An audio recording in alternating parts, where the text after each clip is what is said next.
जय श्री हरि, जय लक्ष्मी नारायण जी। सभी श्रद्धालु भक्तों को इस पावन कथा में हार्दिक स्वागत है।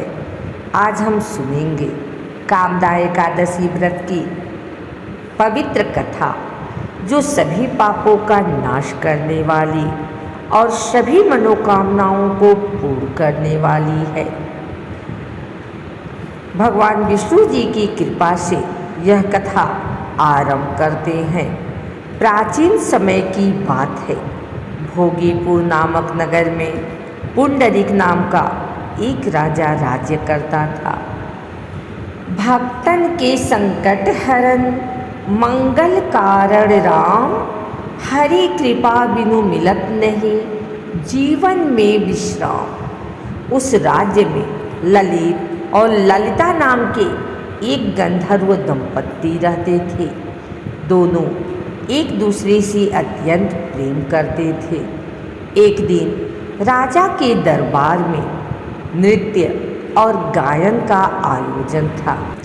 ललित गा रहा था, लेकिन उसका मन अपनी पत्नी ललिता में लगा हुआ था। इस कारण वह ठीक से गा नहीं पाया। राजा को यह अपमान लगा और क्रोधित होकर उसने ललित को राक्षस बनने का श्राप दे दिया। जाके प्रिय न राम वैदेही, तजिए ताहि कोटि बैरीसम यद्यप परम शनेही। अब ललित राक्षस बनकर जंगल में भटकने लगा। यह देखकर उसकी पत्नी ललिता बहुत दुखी हुई। ललिता अपने पति को इस श्राप से मुक्त कराने के लिए एक ऋषि के पास गई। ऋषि ने उसे कामदा एकादशी का व्रत करने का उपाय बताया। एकादशी व्रत जो नर करई, सकल पाप भव सागर तरई। ललिता ने पूरी श्रद्धा और नियम से व्रत किया और भगवान विष्णु जी से अपने पति की मुक्ति की प्रार्थना की। भगवान की कृपा से ललित का श्राप समाप्त हो गया और वह फिर से अपने असली रूप में आ गया। हरि अनंत हरि कथा अनंता, कहई सुनहि सब विधि सब संता।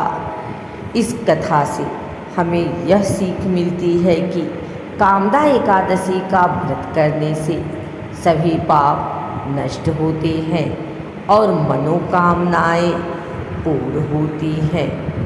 एक और कथा के अनुसार श्री कृष्ण के प्रिय सखा अर्जुन ने कहा, हे कमल नयन, मैं आपको कोटि कोटि नमन करता हूँ। हे जगदीश्वर, मैं आपसे प्रार्थना करता हूँ कि आप कृपा कर चैत्र माह के शुक्ल पक्ष की एकादशी कथा का भी वर्णन सुनाइए। इस एकादशी का क्या नाम है? इस व्रत को पहले किसने किया और इसके करने से किस फल की प्राप्ति होती है? श्री कृष्ण ने कहा, हे अर्जुन, एक बार यही प्रश्न राजा दिलीप ने गुरु वशिष्ठ से किया था। वह वृतांत मैं तुम्हें सुनाता हूँ। राजा दिलीप ने गुरु वशिष्ठ से पूछा, हे गुरुदेव, चैत्र माह के शुक्ल पक्ष की एकादशी का क्या नाम है? उसमें किस देवता का पूजन होता है तथा उसका क्या विधान है? वह आप कृपा पूर्वक बताइए। मुनि वशिष्ठ ने कहा, हे राजन, चैत्र माह के शुक्ल पक्ष की एकादशी का नाम कामदा एकादशी है। यह समस्त पापों को नष्ट करने वाली है। जैसे अग्निकाष्ठ को जलाकर राख कर देती है, वैसे ही कामदा एकादशी के पुण्य के प्रभाव से समस्त पाप नष्ट हो जाते हैं और तेजस्वी पुत्र की प्राप्ति होती है। इसके उपवास से मनुष्य निकृष्ट योनि से मुक्त हो जाता है और अंततः उसे स्वर्ग की प्राप्ति होती है। अब मैं इस एकादशी का महात्म्य सुनाता हूँ। ध्यानपूर्वक श्रवण करो। प्राचीन समय में भागीपुर नामक एक नगर था, जिस पर पुंडरीक नाम का राजा राज्य करता था। राजा पुंडरीक अनेक ऐश्वर्यों से युक्त था। उसके राज्य में अनेक अप्सराएं, गंधर्व, किन्नर आदि वास करते थे। उसी नगर में ललित और ललिता नाम के गायन विद्या में पारंगत गंधर्व स्त्री पुरुष अति संपन्न घर में निवास करते हुए विहार किया करते थे। उन दोनों में इतना प्रेम था कि वे अलग हो जाने की कल्पना मात्र से ही व्यथित हो उठते थे। एक बार राजा पुंडरीक गंधर्वों सहित सभा में विराजमान थे। वहाँ गंधर्वों के साथ ललित भी गायन कर रहा था। उस समय उसकी प्रियतमा ललिता वहाँ उपस्थित नहीं थी। गायन करते करते अचानक उसे उसका ख्याल आ गया, जिसके कारण वह अशुद्ध गायन करने लगा। नागराज करकोटक ने राजा पुंडरीक से उसकी शिकायत की। इस पर राजा को भयंकर क्रोध आया और उन्होंने क्रोधवश ललित को श्राप दे दिया। अरे नीच, तू मेरे सम्मुख गायन करते हुए भी अपनी स्त्री का स्मरण कर रहा है। इससे तू नरभक्षी असुर बनकर अपने कर्म का फल हो। ललित गंधर्व उसी समय राजा पुंडरीक के श्राप से एक भयंकर असुर में बदल गया। उसका मुख विकराल हो गया। उसके नेत्र सूर्य चंद्र के समान प्रदीप्त होने लगे। मुंह से आग की भयंकर ज्वालाएं निकलने लगी। उसकी नाक पर्वत की कंदरा के समान विशाल हो गई और गर्दन पहाड़ के समान दिखाई देने लगी। उसकी भुजाएं 2-2 योजन लंबी हो गई। इस प्रकार उसका शरीर 8 योजन का हो गया। इस तरह राक्षस बन जाने पर वह अनेक दुख भोगने लगा। अपने प्रियतम ललित का ऐसा हाल होने पर ललिता अथाह दुख से व्यथित हो उठी। वह अपने पति के उद्धार के लिए विचार करने लगी कि मैं कहाँ जाऊँ और क्या करूँ, किस जतन से अपने पति को इस नरक तुल्य कष्ट से मुक्त कराऊं। राक्षस बना ललित घोर वनों में रहते हुए अनेक प्रकार के पाप करने लगा। उसकी स्त्री ललिता भी उसके पीछे पीछे जाती और उसकी हालत देखकर विलाप करने लगती। एक बार वह अपने पति के पीछे पीछे चलते हुए विंध्याचल पर्वत पर पहुंच गई। उस स्थान पर उसने श्रृंगी मुनि का आश्रम देखा। वह शीघ्रता से उस आश्रम में गई और मुनि के सामने पहुंचकर दंडवत प्रणाम कर विनीत भाव से प्रार्थना करने लगी। हे महर्षि, मैं वीरधन्वा नामक गंधर्व की पुत्री ललिता हूँ। मेरा पति राजा पुंडरीक के श्राप से एक भयंकर असुर बन गया है।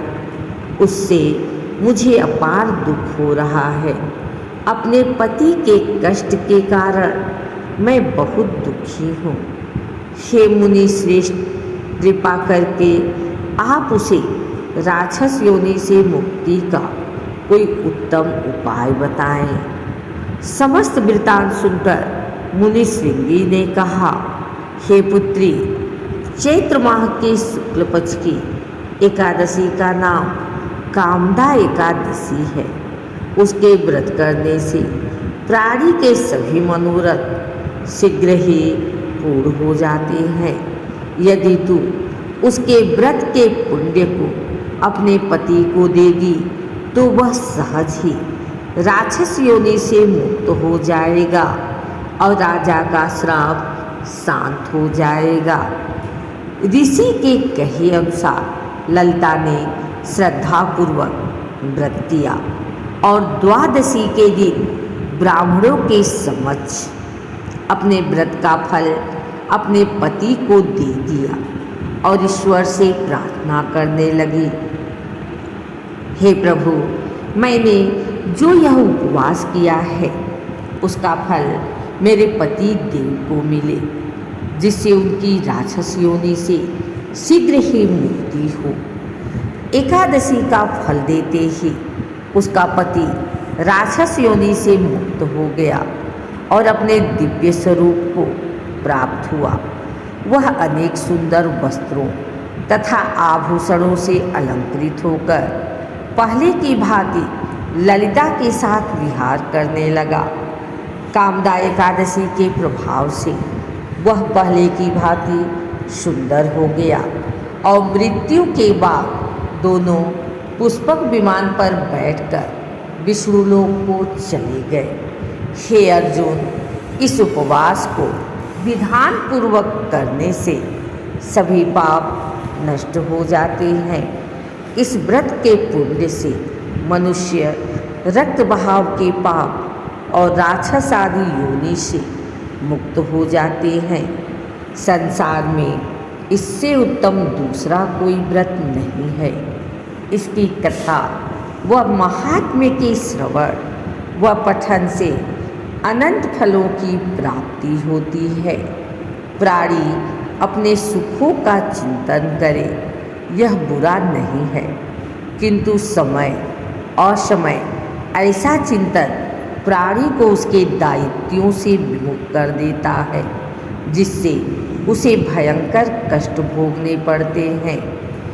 गंधर्व ललित ने भी राक्षस होकर निंदित कर्म किए और कष्ट भोगे, परंतु भगवान श्री हरि की अनुकंपा का कोई अंत नहीं है।